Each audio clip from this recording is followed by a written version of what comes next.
The Quad Cities is not a super small town. It's like a place where like there's lots of stuff happening. There's arts, there's people, like there's a sizable population. When you use all of the like the community as a whole, there's a sizable population. Presidential candidates literally have to start their campaign in one of those towns. It's because of Iowa. It's not okay. That still doesn't change the fact. But presidential campaigns also will go to Dubuque to start because it's just about it being. Well, see, Iowa. there you go. Well, so this is what I thought about, and this is what I was trying to express. That if you read that article and you, which I didn't, for the record. Okay, so then you. Fuck off then. Just fuck off. The article talks about him moving back to Cedar Rapids, which is quintessentially almost exactly the same as the Quad Cities. It is a arguably bigger city. It's the third largest city in Iowa. I've honestly never been. Second largest city. It's smaller than Des Moines, but it's bigger than Bettendorf, which, by the way, Davenport only has 35,000 people. Random point. Really? Yeah. Davenport is the largest at 100,000. Huh. So its point was like, which is the same thing about the Quad Cities. Like, if you move back to the Quad Cities, and this is what this person who commented on said, like, I can go home, right, and see a multitude of people that I know. And, like, my dad knows a shit ton of people that live there. And my brother knows a lot of people. Like, you know people. Like, you know, people who went to high school still live there and got married to people who went in high school. All those very small towny things. I can go to any grocery store I can go to a grocery store in any of the 5 cities and run into people I know or run into people who know people that I know in a very like... At the same time, though, like, you can do the same thing in Harlem. Like, there are plenty of people who move away, go back to Harlem, and like 10 years later, and it's the same people living in the same community, going to the same bodega, seeing the same whatever. Right, but the point of the article, which you didn't read, was talking about. And again, my argument is not that, like, I don't actually know what it's about. My understanding from your argument and what the title of the article said, because I didn't really care about the article. I just didn't like that you were calling your town small. It is small. It's not small. Yes, it's 300,000+ people. So what constitutes a small city or town to you? A small town is something where you can drive through it on a single street and pass like 90% of the houses, most, if not all of the businesses, and be on the other side within like 3 minutes. I wouldn't even call that a town. That's like a village. So what's a small city to you? That would mean what? So if that's a town, what's a small city? Okay, let's say the same thing, but like 10 minutes, 5 minutes. Okay, so you and I have a very different definition. So to me, if I'm really thinking of like what a small town, that's Macomb, right? Now, Macomb to me is not a city. Sure. Do I think that what we grew up in was bigger than Macomb? Yes. Do I think there are a lot of similarities between the Quad Cities and Macomb, even with the Quad Cities' extended size? Yeah. So we have a movie theater. Great. My point was, and what I was commenting was, that rang true for me, because when I think about wanting to move back home or somewhere like where I grew up, and even to like where my wife is from, those things still ring true to me. Like, yes, I can do it. But the fact that it's not inclusive for everyone, the fact that my lifestyle, the things that I find important, like LGBTQA plus rights or all that kind of stuff, is not fostered in those environments, makes it hard to want to go back to those places. That was my point. Because it has if it's not a small city, which I think it is, it still has the small town, small city mentality. And that the Quad Cities does. And I guess my point is very simply that, like, so making that using that terminology as your explanation is it limits the people who currently live there. It suggests you are a dying, decrepit people. You are less than the others, and the fact that like there is a lack of diversity and inclusion and whatever in those communities, I would argue that that's no different than most cities. Like, the only difference in some place like New York is that you can segregate yourself into a community within New York that has that. But you have that option. Even that option's not there for everyone. It's still segregation, though. But okay, like, okay, so you can move to Harlem, but you can't move to Wall Street. Like, you can move to Brooklyn, but you can't move to Long Island. But I can function and find a thriving communities. All right, we have to get started. That's fine. All right. Hey everybody, welcome to Two Dumb Dads. I'm Chris. I'm Nick. And this is episode 52 for I don't know what date. April 12th. Yes. April 12th. Yeah, we got there. There's some big We movie. got there. Oh, Hellboy comes out on that day. Hellboy comes out today? On the 12th. Yeah, that's today. Oh, it's today. It's today. Yeah, right. Fuck you, we're not recording this on Tuesday. No. It's today. Today is Friday. Hellboy comes out today. Yeah, well, whatever. I mean, that movie doesn't look good. I think it looks I'm good. sorry. It looks like a... I'm sorry. After Ron Perlman, I don't want to see another Hellboy. If it's not Guillermo del Toro and Ron Perlman, I don't want to. I just don't want to. That's okay. I can understand that. So this week we're going to talk a little bit about the whole like college. Like we're going to talk about Aunt Becky. Like let's be honest. Like there's really no like you can refer to it however you want to, but we're talking about Aunt Becky and how Becky terrible scandal. of a person she is. We're going to talk about the whole college I think admission her stuff. daughter's kind of terrible too, but that's a different comment. Well, they're all terrible. I know. It makes me sad though because I really like. I don't know. William H. Macy, and that was his I wife don't was know. involved. Oh, really? Yeah, that's Felicity Hoffman, the other actress. Huffman or Hoffman? Hoffman, or it's a Huffman. I have no clue. Either way, she's married to William H. Macy. I honestly don't know any of the people who were involved. I was more interested in like what happened than who did it. Yeah. But anyway, we're talking about that today. And more importantly, we're going to talk more about the like just the philosophy of like college and shit for kids. But before we get to that, we're going to talk about last week's adventure in dadding. So Nick, you kind of you had a nice little introduction to kind of what Miles is going through right now with his linguistic advancements and Being sick. and his pacifier. Yeah. So so here is so first off I want to say like, oh man, I'm sorry. Like, is everybody feeling better now? Yeah, Sarah's still a little sick, but otherwise I think everyone's okay. Okay. So wait, it hit all of you, like all three of you? It hit Sarah twice. Twice. It like hit Miles. How is that even possible? I thought you were supposed to get like antibodies and shit. So it basically she started feeling sick right after Miles was sick, and then she kind of got better than I got sick, and then she got sick again and lost her voice. So it could have just been a secondary infection, but she still like it went through us. Which, Sure.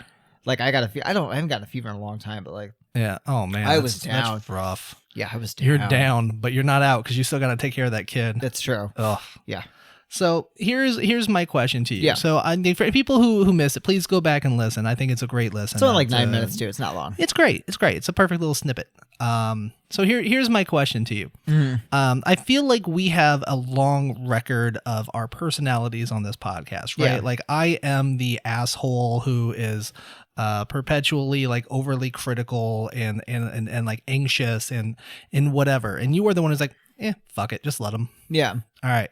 So here's my question. Yeah. In your adventure in dadding, you pointed out that like Miles is 2.5. You've been working on getting him off the pacifier, but like you still give it to him you still give it to him 4, you still give it to him when. Yeah. In the past, you have been very expedient to give me the advice of what's the worst that can happen?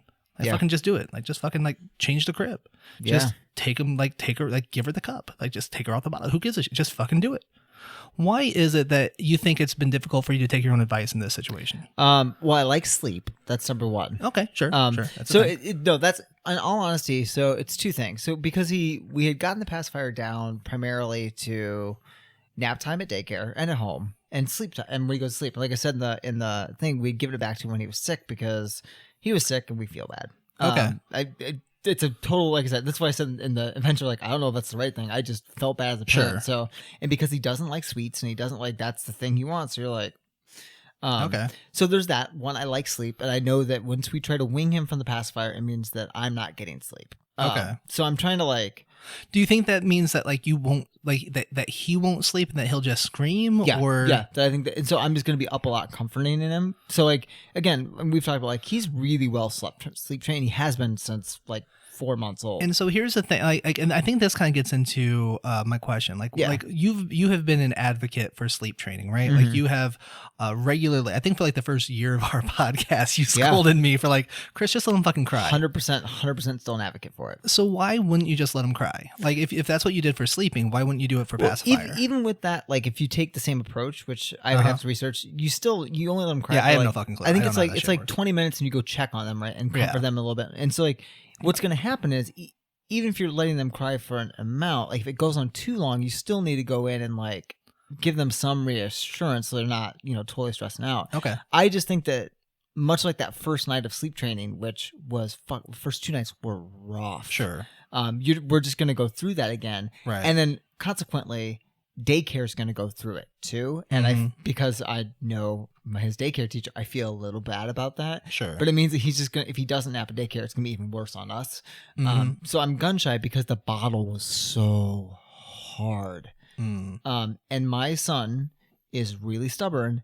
And he will whine for 3 hours. Yeah. Until like you just break him down. And I can sometimes do that and I sometimes can't. So I think like my own fear of not getting sleep, and then Sarah not getting sleep, even if I'm the one handling it, like we're still both going to end up being up. Yeah. I mean, you're still within like 20 feet of each other, right? So you're still going to end up being up. And just the idea of like, I know what I'm like without sleep. I know what my wife's like without sleep. And I know what he's like without sleep. And so it's just like, we keep her like, okay, I'll do it. Like I was going to do it over spring break, but then I had things come up now that I have to do. So now it's almost like I might take the week during summer when we're not in school where I don't have to, and basically I can send him to daycare and sleep. Sure. And do the things shitty parents do and like basically pass my kid off on the daycare and be like, have fun. I mean, I love my wife and everything, but I mean, yeah, that's what you do, right? That's why you pay him the buttload of money. Have fun.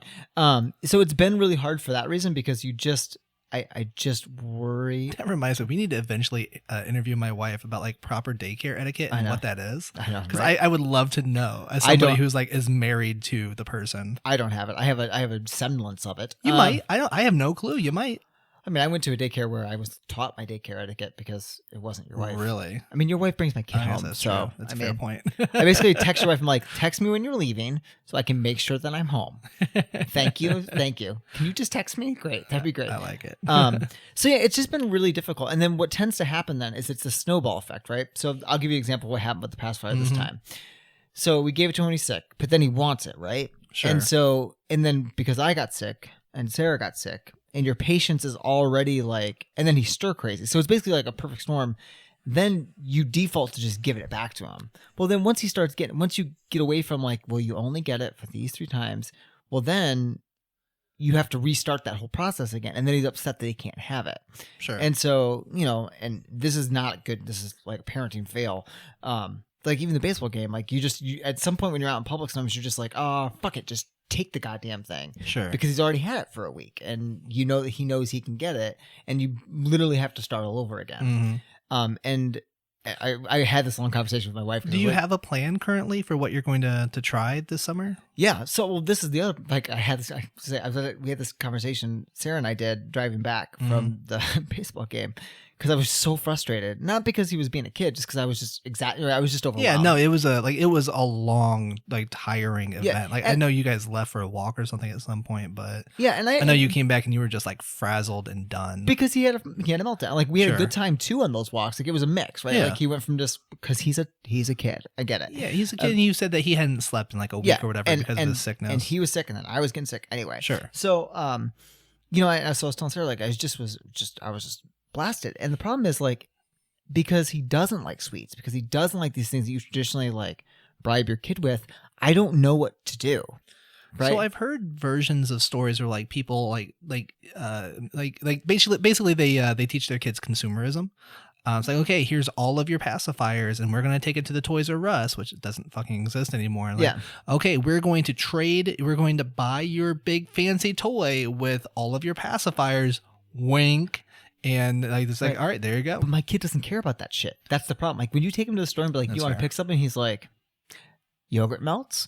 Like, I mean, but okay, we're gonna buy like this giant fucking box of yogurt melts, right? With your pacifiers. But that's the thing that like when I look at like Thea or even some of the other kids, like he doesn't operate that way. You know what I mean? It's like I think about Pie Train. He doesn't give a fuck about sweets. You're like, let me give him a sweet for. He likes animals though, right? Yes, kind of. Yes, he does like animals. That might be the thing we tried. So the other thing I had 2 other suggestions, right? Because my brother had a hard time with this too. You can cut all the pacifiers up, basically break them, and be like, here you go. And when it doesn't work, eventually they just get so frustrated. Or, which didn't work for my niece, and Maggie just had to basically take them away and went, here we go. Which I think is what I'm going to have to do because he's just also really stubborn. Sure. And I know that a lot of this is going to, and I don't mean this in a negative way, a lot of it's going to fall on me because when we do it, it's going to be when I don't have to go to work. Right. And my wife does. Like my wife's job doesn't stop because. Which is bullshit. Like, it should really stop. Like, they should just give her, like, be I'm like, sorry, you get a summer for not doing the thing that you do. Have we mentioned what she does in this line of work? Fuck it. Just in case we haven't, I'm not. She's a fashion producer. Okay, fashion should just stop for a month. Like, I'm sorry, fashion is just going to stop today. Fuck it. You know, and so we don't need a stage today because fashion is just not. I wish. But so anyway, it's been really hard because I know that as a parent, like, I'm not doing the correct parental thing. I mean, look, as judgmental as I am, and Lord knows I'm fucking a dick. Like, what's right, right? I mean, whatever. But there's consequences for it, like his teeth. Like we're already like he's gonna have to get braces. Like and if you're already there, then what's another couple weeks? No, that's kind of my point. I'm like, I might as well just get him to June. And the other thing we've been doing with daycare is that as he breaks the pads, because he'll chew through them, we just don't buy new ones. So eventually he might just chew through all of them, and you're like, well. Right. Now they're gone. I wish to God I could get him something though. I wish there was some way I could like Peppa Pig that shit and be like, oh, you want this giant toy? Let's do that. There has to be something. Like, we need a game plan that's like, let's just buy him a tiger. Let's just buy him a live tiger. The Bronx Zoo is right next door. I don't even know if he I don't even know if he comprehends that. Like, that's the other weird thing. Like, because all right, Miles, here is a new dog. Yeah, right. Here's a replacement for Hudson. Because the other kid, replacement for Hudson. The other kid, we're just gonna get you a new Hudson. Yeah. The other kid at daycare they did that with is the kid who's like super advanced, right? Like the super advanced one who like blows my mind. Sure. Miles, maybe he will be in 3 months because like I watch Thea, right? And I see Miles like catching those milestones where she was, because Aaron said like, oh yeah, that's where she was 3 months ago. And I'm seeing that now with him, like when I picked him up in the car, like he's starting to get there where you ask questions. And so maybe by that point I could be like, oh, we're going to take all these and give them to the new babies. Sure. We're just not there yet. And oh my God, sometimes I just want to plug his face up with a pacifier. I just want to plug his face up with the sock. Just fucking because man, stop. Man, he's like, I never realized how stubborn my kid is until recently. He is super and I listen, maybe that's going to really serve him later on in life. Like it will manifest into like a really good quality trait, but like, yeah, Miles, if you're listening to this in the future and you have a really stubborn kid and you're just trying to figure out what your dad did, he really just tried to smother you a couple times. I really did. I really thought about it. I love him, but man. Which is a joke for anybody. Yeah, total joke. In case there's somebody listening who's like, fuck, we have to call Dyfus is on Dyfus or whatever the hell the equivalent is. Like, this is a joke, people. My son is my world. But we need to move on after that one. Yeah, we do. This week... There's the line. This week we are talking about the whole college admission stuff. So if you've been living under a rock, and you might be because you're listening to a podcast, and that's really what podcasts are for. Someone in the office didn't know about it today and was like, did you know? I was like, that was like a month ago, friend. Yeah, no, like in proper Two Dumb Dads fashion, we are talking about this long after it has like reached the public like pinnacle or peak. But sentencing is happening today, so yeah, I heard what's her face Aunt Becky might get 2 years because it's like a different like financial tier that she was money paying. Laundering, dude. Money laundering. How is that money? Like because she funneled like $500,000 into a fake not-for-profit to funnel in to pay the person. So like their money, they were laundering it through a not-for-profit. That's fucked. Shady shit, right? Like you would think like, okay, I'm at least smart enough that I'm not gonna like put myself into different types of I get, but you have to have like some sort of like a money person, right? You clearly did not watch enough Breaking Bad. I know, I did not. No, she didn't. Oh, she needs to watch some Breaking Bad. She needs to buy herself a car wash and launder some money through it. It's my favorite show. Anyway, in case you've been living under a rock, long story short, a bunch of rich ass people got their kids into good schools by doing corrupt shit. Like Ivy Leaguers. The thing that specifically Aunt Becky did was she has 2 daughters, and for both of them she bribed the coach of the rowing team crew, for those of us in no fuck it, rowing, like boating. She bribed the boating people, the like paddle folks, to put her daughter on the team to give her lower admissions standards. Basically just she gets in if she's on the team. The athlete, it's got the athlete treatment. And so so here's the thing about this. Like my favorite part of these stories are like, well, and so to really make sure that this looks legitimate, they photoshopped them into pictures, and people on the teams were just like, yeah, just so you know, like this is physically impossible. Oh, it was like, the water polo one. The water polo. Like there was somebody you can't who come that far out of the water. That's physically impossible to come that far out of the water. Can you like chop them like about 6 inches further up so they don't look like they're. Oh my God. It's the most ridiculous thing. It's crazy. It's really crazy when you get into it. So anyway, so that's kind of what happened. But the way I would kind of like to approach this, because look, we are not rich. I'm going to guess that everybody listening to us is not rich. And quite frankly, if you are rich, please send us a money order to emails at $2. You can send a money order to emails, right? Like, that's a thing. Because podcasts are expensive. Yeah, there's a way that you can send money to an email address, I'm sure. Yeah. Like if you're rich, you know how to do money stuff. And so just send us money. Just Venmo me. Yeah, I promise. We'll get you into a good school. We're really smart. Yeah. We have poll in the QE system, but because we're not going to be able to pay people to get our kids into school. Another way to think about this is, for us at least, is like, how early do you really have to fucking worry about this? Like, our kids are 2.5. Do we have to worry about this already? Yes. How? Like, what do you do? What do you do? I can tell you right now. How do I? So one of the reasons that we had Miles in the first daycare we did was because it was a Montessori school. Okay. And we knew that, like, Montessori schools have this track record of. And this is not to disparage the school we're in now, which is where we're at, and we love it. So for the record, our school, because Aaron is the director, uses Montessori philosophy. Yeah, and Aaron's a great teacher, so you can see that in his learning and development. But like when you're looking, you're like, oh, it's a Montessori school. That sounds good. We know they're going to do these things. Yeah, it has like the words on the side of the building, which is right. Which is kind of what we're talking about. So I mean, you're thinking about it then, and then I'll be honest, it kind of has dropped off in our world, like where I don't really think about it now. I think about like. Which is amusing because we're college professors. Right. Like that's the shit we do every day, is think about like how we can get people into a better school. Right. And so I think about this a lot, right? Especially because I come from a big family with a lot of, like, everyone has gone in different backgrounds of jobs. Like my brother and I both went to college. I have the most college education of the kids. Sure. It does not mean I make the most money. We arguably make the least money I do of make the family. Do you really? Yes. Oh yeah. Oh, that's not surprising, actually. Because my brother makes really good money, who does computers. But you have like 30 kids. I thought one of them might be poor. No, because they're all in the trades, and you make really good money in the trades. I forgot they all went in trades. Like I have a family who's an electrician who, I mean, he works 6 days a week, but he makes $80,000 a year. Yeah. I mean, fuck. Right. I mean, our jobs are easier. Yeah. I mean, the back pain I'm going to get is from like leaning back too far in my chair. Right. So, it's hard because what I don't want to do with my kid, and I've thought a lot about this, is I don't want to, like, I want him to do well in school, right? Like, I want there to be, like, the expectation, like, you need to work hard and try hard in school because it's important for your future. But I don't want to be the parent who, like, is crazy town with that, because that can backfire and there can be resentment from that. And so what do you mean by crazy town? Like, I feel like that's an important thing to define. Like, are you the parent who makes sure your kid's in every single extracurricular activity they can possibly do? Are you the kid who takes their paper, right, that they write, and sits them in front of it for like 3 hours and just nitpicks every fucking mistake? Ow. That was my dad. Oh, I don't want to be that person. I do.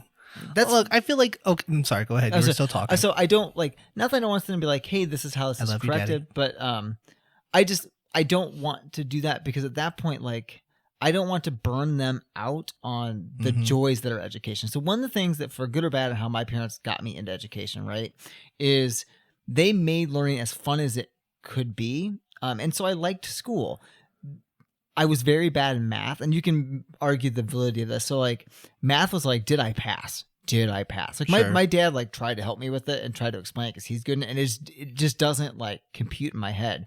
Yeah. And at some point, like, I think they kind of like split the difference, and so I wasn't dead if I didn't do good in math. But if I like came back and she was shitty in history, I'd be in trouble. And I kind of like that approach, right? Like, what are your kids good at? Foster what they're really good at. Try to help them get better at the things they're not. But if you run up against a wall where like they just absolutely are super struggling, and you've gotten tutors and tried to help them, I don't want to be the parent who makes them feel like they have failed at life because they can't pass or got a D in geometry.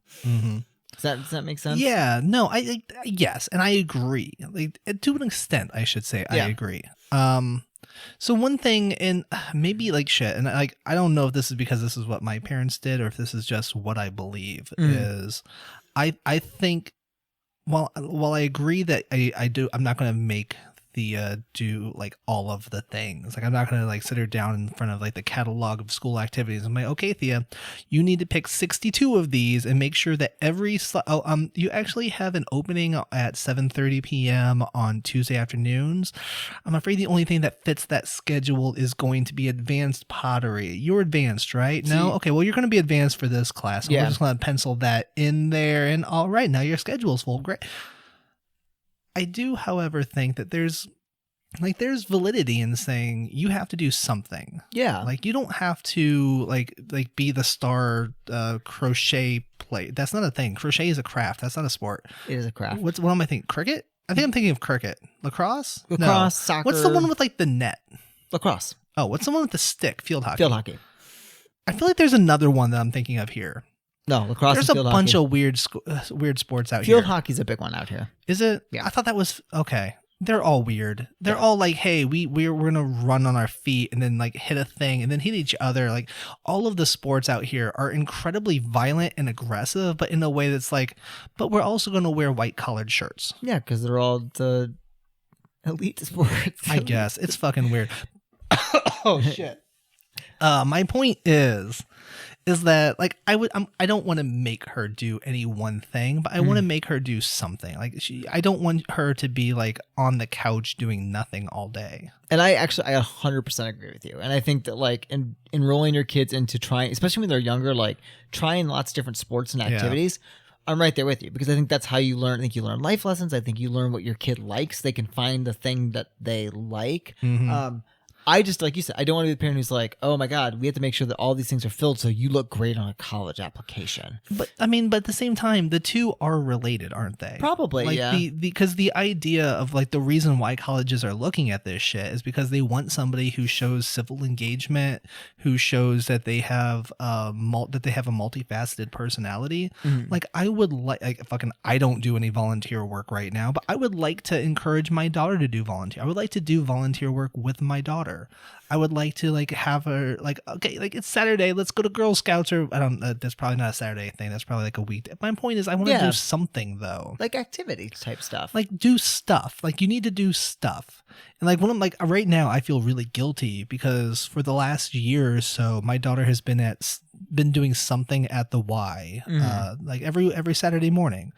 Like we were doing swim lessons and then she was too young for the next level, but we were like, she was just done with the current levels. We're like, oh, fuck it, we'll do it later. And like for this time we'll do tumbling. And so she did like a gymnastics thing, which is both dumb and also awesome because like she had a great time. Like they teach you how to roll, and like of course like these fucking kids don't like actually learn how to roll, but they get to roll. It's not even that they're, I mean, yes, they are also running around, but they're also like they're like the parents like take them in the line, and then they go on like you do 3 jumps on the trampoline, and then the instructor will help you roll so you don't hurt their neck.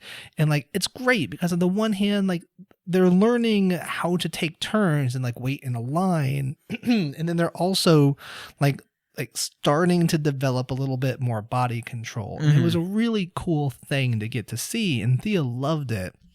And then if I'm being completely honest, we fucking forgot to do it this time. We just forgot to enroll the kid, and so we're currently like on an off cycle where we're not doing anything. And every Saturday morning it's like we're gonna sit on the couch and do nothing, and it's been amazing for my fat lazy ass. Yeah, we go to the gym every Saturday, but I'm terrified about passing it on to my kid. Yeah, and so here's the thing. I think we're talking about doing this stuff for 2 different reasons. So okay, which that's fine. So listen, I agree with you that stuff does look good on a college resume, right? Like the stuff that you get involved with, and I think it's fine to have that in mind. But I don't want that to be the reason that I do it, right? So I think what you're saying, like it was great for my kid. I think that's actually the right way to do it. Like your kid enjoys it, and it's good, and it's making a well-rounded kid, and it might help you on a college application. Like sure, that's kind of the order that I look at it. So like. For the same reason that like I worry a lot about like Miles being heavy like I was. So like, and I like going to the gym. Right. So even on my like, okay, so Miles and I go to the gym on Mondays, Fridays, and Saturdays. He's always going with me to this place, and I'm doing this thing, and he gets to go and play in the playground and have fun, which is important. And so and socialize with other kids that aren't his classmates. Right. The biggest thing for me. Sure. and I want him to play sports, and I'm pushing for him to do some non-traditional. Like I really want him to do a martial arts. Like that's kind of my thing that I want him to be involved with, because for his size, the size he's going to be, you have to think about it, right? Like that's that is the weirdest. Like I mean, look, as somebody who's 6 feet and has always been the biggest person in his class, like I don't understand, but at the same time, you were a short person. I am sure you were right. Yeah, it's one of those sports that you're not as encumbered by height, right? You can excel at it at a smaller frame, and it can be beneficial to you. So I'm like, I want him to do some of those activities, because I know he's going to do the other ones where height is going to matter down the road. Like he can play baseball, and there's short baseball players, and but like if he plays, if he does basketball, like, which is fine, but at some point you're going to be like, Muggsy Bogues don't exist anymore. Yeah. You know, and there's a lot of other benefits to like martial arts, for example. Sure. But my reason for that is not college. It's for his self-confidence and his being involved, and it might pay off down the road in a college application. And so here is where I feel like the conversation needs to evolve. And that is, on the one hand, like I think we both obviously agree you don't want to force your kid to do shit to get into college. Yeah. On the other hand, my understanding, having recent, like when this all broke, I spoke to one of my friends who actually works in college preparatory, whatever. Like she's the person that these people were. Let me rephrase that because I don't want to make it sound bad. She works in the field that all of these famous people were going to get their kids into a good school. You pay them to help get your kid into the best college possible. Yes. What she does is she does it the ethical way. It's like, okay, here's how we can make your essay the best possible. Here's how I can advise you to like get into your various activities. It's an admissions coach. Coach. Yes. Yeah. Some admissions coaches say, and this is how you bribe the school. She says, and this is why you should think of a different school. Yeah. My point is, though, I was speaking to her after this whole thing broke about just how real like this whole thing is, by which I mean like how cutthroat is it really, like just how afraid do you need to be? And she very blatantly said like, yeah, if you get a B, the first, like she has to have a conversation with you about how you're not going to get into these top tier schools and that you have to look at other places. Yeah. And that's just great. So that's not even talking about your various activities, volunteer work, so on and so forth. That doesn't like that completely discredits your essay. That there's a very real sort of you need to be perfect if you're going to go to one of these good schools. And so to that degree, like if we want our kids to go to the school, do you have to? And if not, what do you do? So I guess this is where I come to this, and I think this is where I thought maybe you and I would disagree. And I liked what Tom from Illinois said. What's that? I don't know what Tom Illinois said. Like, so when we talk about good schools, right? And that's why I shared the article. So for some jobs, and they said this in an article, like business type stuff, law, like those really, really good schools, they can matter. They can help with job placement. And they said that the potential earnings of those people over like 6 to 10 years is higher, but also because they tended to go into further education, right? Like the other people are like, you go to this school, you go to get a master's, you go get a doctorate, and that equates to wages. But also point out that on school, like subjects like science and the STEM and like teachers and a lot of these everyday jobs, it didn't matter. Like the earning potential was almost the same. Now, what changed was people who went to the higher level schools tended to get a further education. Like they went to get a master's, which, to be clear, if you look at the trend, that's likely for our kids because we have them. Oh yeah, no, and so does your wife. I fully plan on, like, this is a terrible thing to think, but like, yeah, no, like I kind of approach this very much like my parents did, and it's not like, will my kid go to college? It's like, how much college is she going to get? Yeah, and I think, I think that's a way to instill that in a positive way, right? Like, sure, well, mom has a master's, like dad has a master's, like in our case, dad has a master's, mom has an undergraduate, and she's used that undergraduate. She went to a very prestigious school, like Sarah's one of the people who went to a prestigious school. Sure. And so my point is that I think that you have to change the conversation and understand that, like, yeah, there are these Ivy League schools, but the reality of that is, can you even afford to send your kid there? And so then you have to look at cost versus benefit. And so for me, I'm going to look more towards if he has an idea of what he wants to do, trying to steer him towards the school that fits him best. So a great example I would give is, like, if you want to be an actor, right? Because that's my field. Like, sure. I'll use the undergrad program at the school I went to my master's for. Brooklyn College has a really high hit rate for off-Broadway, Broadway, TV, and film right now. I mean, Okay. like almost on par with NYU. It is $50,000 cheaper. Okay, but let's look at this from an alternate perspective, Okay. because being an actor, being a writer, being these things that we went to school for, like these are very talent production based careers. Okay. Like you don't get the job unless you can display the talent before you go in there. Like you don't get to say like, well, I went to this school, will you hire me? And then you find out if you have the talent. You have to show them first. It gets you the agent and stuff though, and that does matter in our field. On the other hand though, if you're going into more or less any other industry, and I'm saying more or less, not literally every industry. Yeah. Give me a little bit of fucking credit here. The point is, if you have one of these top tier schools on your resume and someone else has maybe a mid tier school or a lower tier school, there's a very good chance that one of you will get the interview and the other person won't. Well, and that's what that article from The Atlantic I was talking about. For certain careers like business, they say yes, that's very true. Right. But for things like like STEM careers, no. Like an engineer, they say it actually doesn't matter because the training is so regimented and so the same across the board that the job placement's pretty much the same. So Yeah. my argument is, yes, of course, for certain jobs, yes, even in like acting, right? If you go to Yale and Yale pays for you to go there because they do when you get your master's degree there, Sure. that matters, right? Lupita Nyong went there and she didn't have to pay for it. I also worked with two people from Harvard who are great actors, but are me based, you know what I mean? Sure, Like, and sure. so my point is, I think you're right in some ways, and I think you're not right in other ways, just by what the career is. And see, that's I think that- I find that hard to believe. And let me be clear. I'm not talking about like once you get the job, whether or not you'll earn more or less money. Because I think once you get into that conversation, for the most part, you're looking at production. Like, are you going to get the raise? Are you not going to get the raise? That will largely come down to production. But I also feel like, and again, I have no evidence for this, but just thinking about this through my own process of whatever, like better schools typically have better placement, like career services, because they have a better alumni service, rather alumni network. Yeah. Better schools will have more established individuals that you'll be working with who can make recommendations and kind of guide you towards placements in with their own personal affiliations. And so while I don't think that like you won't get a job if you're at one of these lower level schools, I don't even like that. That's a terrible way of phrasing No, it. they're called like mid-tier and lower tier mid-tier schools. Yeah. I still don't like that. Point is like if you're at one of those schools, and like I don't think that you won't get a job. I think you won't get the prestigious job. I don't think you won't get the job that's going to change the world without a significant level of work. Like I think you can still get there, but the road to getting there is going to primarily mean you have to write off other aspects of your life.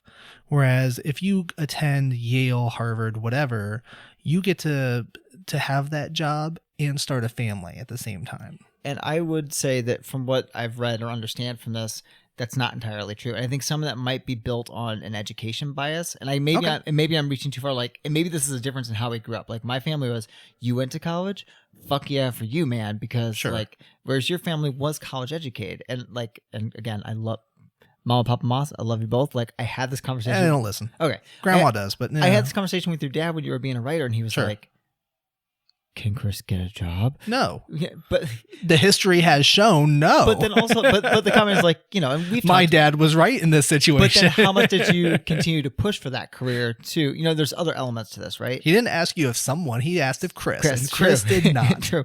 But you know, but I think there's this idea that in that way, I think we viewed school differently, right? Sure. But I think when we look at it, I think in some jobs you're 100% right. And I think in some places... Okay, I want to ask you something Yeah. before you continue. You're saying we looked at things differently. What do you mean by that statement? Because I feel like what you're trying to say is that we look at the purpose of education differently. No, I'm saying that when I was taught to look at college, and I still kind of do, just getting your college degree is what matters. It's not so much where you went to get it from. So yeah, that is what you're saying. Oh, very is it? Okay. Explicitly is that you're saying that you think we're talking about it differently. Yeah. So here's what I'll say. I feel like what that statement suggests is that you think like, look, the education is the same, the results don't matter. Mhm. So I will say to that, like at least that first part, yes, you're right. Like, yeah, you're not learning like a new like formula for like alchemy, which isn't a thing. But the point is like you're not learning some new scientific formula if you go to Harvard than if you go to Western, where we went for a time. Like, yes, the science is still the same. The math is still the same. 1 + 1 = 2, no matter what school you go to. But I feel like the person you're learning it from, who you're going to study under, who you're going to visit their office hours, who you're going to build a relationship with, who you're going to play softball at the local, you're going to have a home run derby at the local softball field with, on Saturdays, like I did with one of my mentors in undergraduate school. That relationship and the connections that you will make in that setting is different. And so I like, you're right. You're not going to be smarter or dumber based upon the school you go to. You will know the same information, but I think the networking, which is what 90% of work is about, is going to be different. And I have a hard time believing that you don't get a leg up. Like I tried to suggest before, if you go to an elite school, you get that interview at the top job and you get that right away. Whereas if you go to a lower tier school, you can get a job. You can work your way up. You can spend your nights, your weekends. You can spend all the things. You can get internships. You can work your way up to that interview and then nail it and get that job and be right there working alongside that Harvard graduate. But that Harvard graduate, by the time you get there, is going to have been able to have gotten that job, to have gotten that interview, to have found a spouse, to have done any number of other things with their own personal life, with whatever they would like that to be. Whereas you have had to dedicate every waking second of your life to fighting and scratching there. And I feel like that is a certain level of privilege that comes with one of these more elite tier schools. And here's the thing. I think you're right very clearly with certain careers. I think there are other careers that I don't think that's necessarily true. And I think that's true across the board. Like if we were going to talk about the arts, then yeah, fuck all. Go just skips college and just be good at the arts. Yeah, but that's what I'm saying. Find a mentor and fuck it all. I think because even so, when I think about like maybe a top tier school, your professor's ability to explain those concepts is better. Like that, I could. The amusing thing is, it's probably like the opposite. Yeah, like those elite tier schools, like their TA might be better at explaining it, but they're off solving cancer or some shit. I think it's your ability to. So I think that falls to the student, right? Like a student's ability to utilize those things given to them. Sure, but also you can find that like. And we live in a school system that's great for this because we live in the city university system. Like some of those teachers that are adjuncts are adjuncting at city college, and they legitimately are because they pay well. And so you can form that same mentorship at that school. But the problem is you as a student have to be more engaged about the major you pick. I think that's the thing that gets harder in the mid-tier is you have to be a smarter consumer and student picking the school that best serves what you want to do. And I think when you go to a top tier school, they just kind of serve it, right? Like, so my point is my undergraduate school, I went to a really crappy undergraduate school. I did go to a very elite graduate school, and that obviously did me absolutely no benefit. In my undergraduate though, like if I had known I wanted to be a playwright, and I did speak to people while I was there about like, hey, I want to be a playwright. What should I do? And like, I don't know, fucking want to take this playwriting class. And I did, and like that and that teacher was like, I don't know you. I'm not going to talk to you. Yeah. And it's like, okay, cool, whatever. But in my graduate school, like I went to, like, if you look at the top theater graduate schools in the country, it is usually in the top 5 every year. And their undergraduate is also very good. I've heard that. I just had no interaction with them. They're really good. Good. It's a really good program. Oh, I like that. I'm glad to hear it. It's important. Go alma mater. They all help each other. So I should mention that alma mater, the graduate school I'm talking about, Actor Studio Drama School. Yeah. I'm proud of that. I'm happy about them. At Pace University. Yep. Go there. I like them.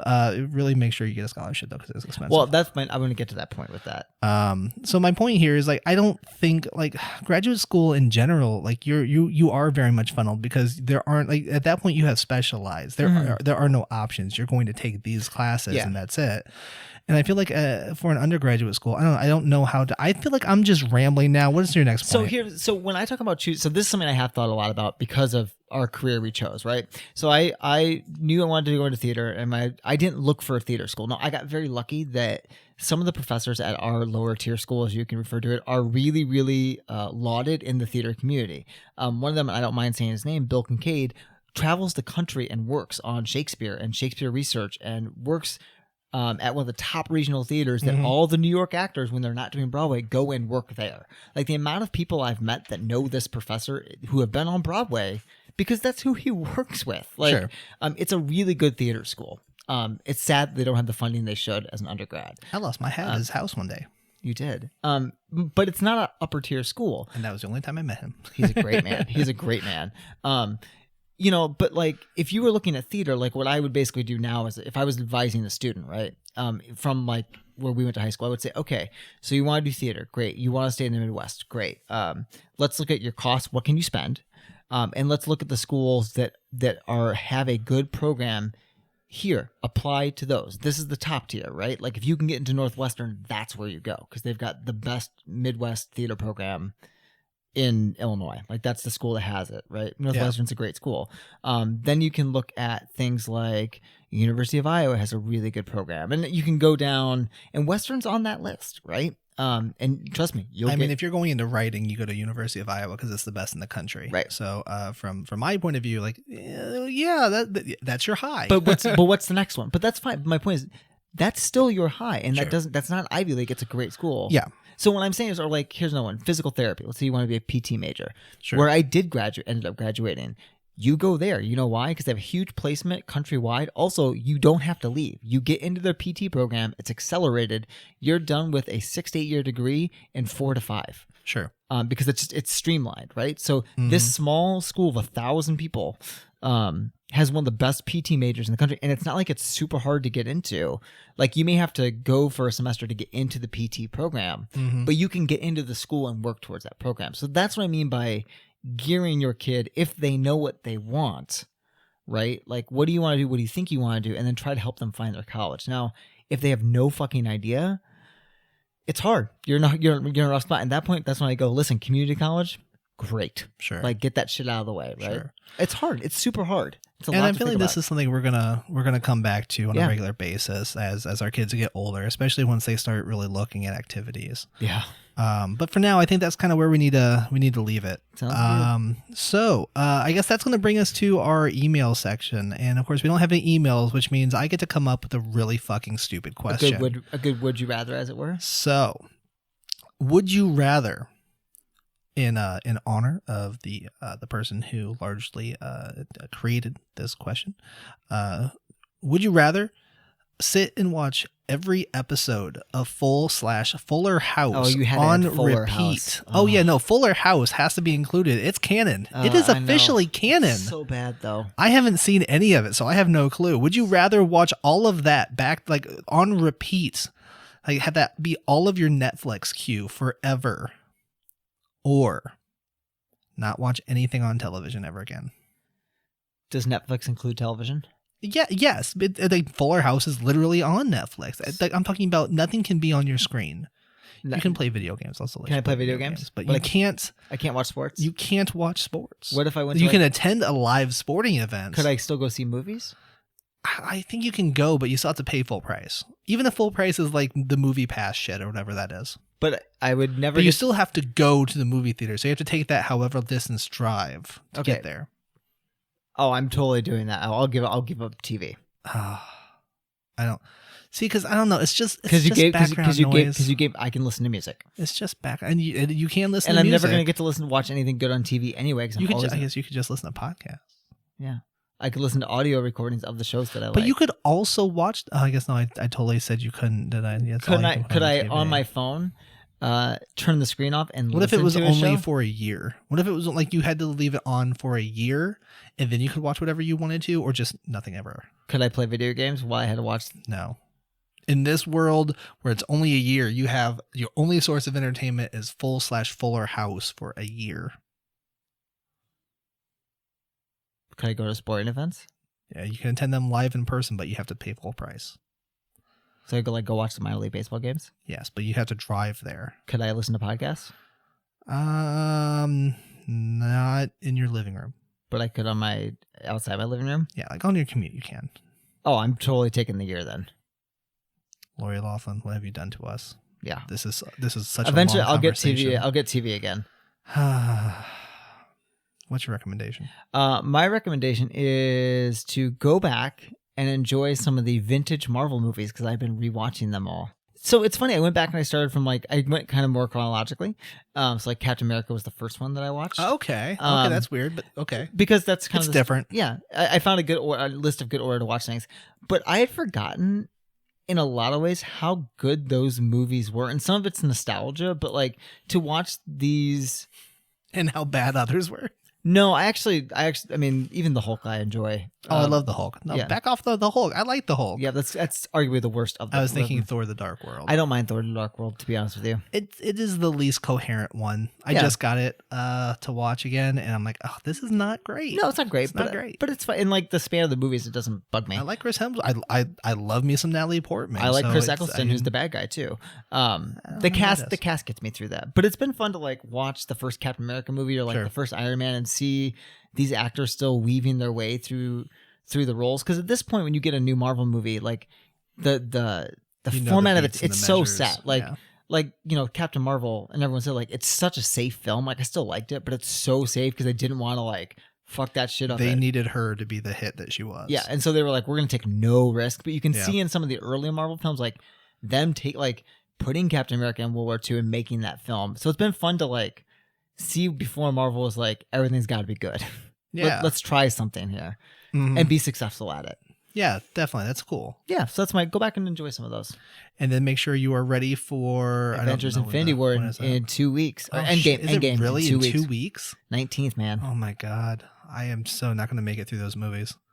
I would have loved to have done that 48-hour challenge thing. It's 60 hours now, buddy. 60. Is it 60? I thought about it, and I was like... It was like 40... No, it was like 2 days. It was 48 for the last one. No, they said... Because they, there was some TV channel thing that was like, if you were going to pay you $1,000 to watch all the streaming, like, they said it was like 42, AM Sense is doing the 60-hour marathon. It's 60 hours now. I feel like that has to include breaks then. I'm sure we had a break when we did it the last time. Oh, see the other one. Yeah, did they? Yeah. Did we? We had like a 15-20 minute break to like get up and get popcorn and I know the TV one was like they're just, like you just had to watch them. Like I don't know if you had to sit there like on screen or something while you were watching them, if you could like go poop while the movie was playing, which is what I would have done, right? I was like I would have just taken like my computer or my phone or something into the bathroom, like I'm pooping now. Yeah, I think staying awake during them is hard. But anyway, I've enjoyed it. You should go back and partake in some of those older films. Cool. My recommendation is a not so new cartoon on Netflix. What's it called? It's called, this is incredibly esoteric, so you probably never heard of it. She-Ra. Oh, is it the new She-Ra? There is a new She-Ra that is about to begin season 2 on the 26th. And it is just the most goddamn charming thing ever. I've heard good things. It is like all powder puff and unicorns. Like there's literally a flying Pegasus unicorn in it, and it is the most adorable goddamn thing ever. It is like the most empowering girly thing I have ever seen, and I love it. Like the theme song is literally we shall be strong, and we must be brave, we must be strong. It just repeats that over and over again. I'm like, this is a little on the nose, but fuck it, I have a 2-year-old. She needs this to be on the nose. Yeah. I saw that. I was like, you know what? This looks cute. I'm gonna put this on for Thea to like break up the Spy Kids. And oh my God, she like dove right into it. It was like, it's a sword. It's a sword. Honor of Grayskull. Sword. Like, yeah, fucking go for it. You're a fucking Honor of Grayskull. Yeah. You made a better choice than me. Good. What did you do? The Three Musketeers with Mickey Mouse. He fucking loves it. I had him on Spider-Man for a while, and So you started him watching Spider-Man, the 90s Spider-Man cartoon. Oh, okay. See, that's your mistake, man. You keep going for all these original ones that you like. He liked it. Really? Until one day he just wanted to watch Mickey. Dude, it's really good still. Oh, I'm sure. Oh, it's good. Like, and Spider-Man never punches anything, so you can like really. Only in 2. I read the trivia. It's only like 2 episodes. He actually physically punches something. Oh wow! So you can watch it, and it's not as violent in that way that you would think it would. That's surprising. But that's why it's great. Huh? Real good. But anyway, yeah, I'm glad she likes She-Ra because that's cool that I'm watching. On that note, the new My Little Ponies as well falls into that good ass category. Oh, really? Yes. Oh, cool. I'll have to check that one out with her too. Yeah. But all right, I think that's going to do it for us for this week. As always, you can find me at Chris Moss again on Twitter and at Rampant55 on Twitch. And you can find me at NWestmeyer on Twitter and at NWestmeyer on Instagram. You can find us at our Facebook page, Two Dumb Dads, and you can find us at twodumbdads.com. And until next time, be well.